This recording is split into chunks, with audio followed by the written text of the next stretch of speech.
So when it comes to something like car sharing, as those services grow, we have dealers who have inventory, who are already set up to be maintaining vehicles, probably have inventory today that is underutilized, so they can be more flexible in providing, whether it's demonstrators, courtesy cars, vehicles available for rental, car sharing purposes.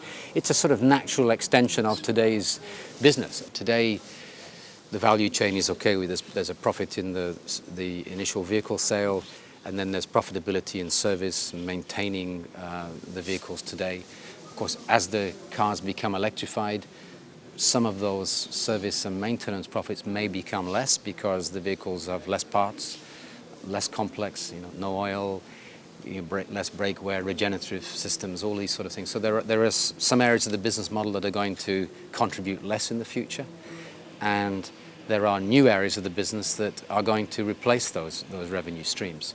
So if you just look at full service leasing, the fact that if we can really retain customers longer in our franchise, or retain vehicles by using them on car sharing fleets, if we can offer more customers integrated insurance packages, and as they move to more of a payment per month with everything wrapped into that payment, then obviously our sort of income per vehicle can increase in those areas. So we're looking at it as a shift in the value chain tomorrow that will give us incremental revenues. We haven't defined them all, but if you look at today's existing leasing companies, they're making quite a lot. They don't make it much in the front end of selling the car, leasing the car, but through roadside assistance services, through insurance services, through maintenance packages, through all of these additional support services, even fine penalty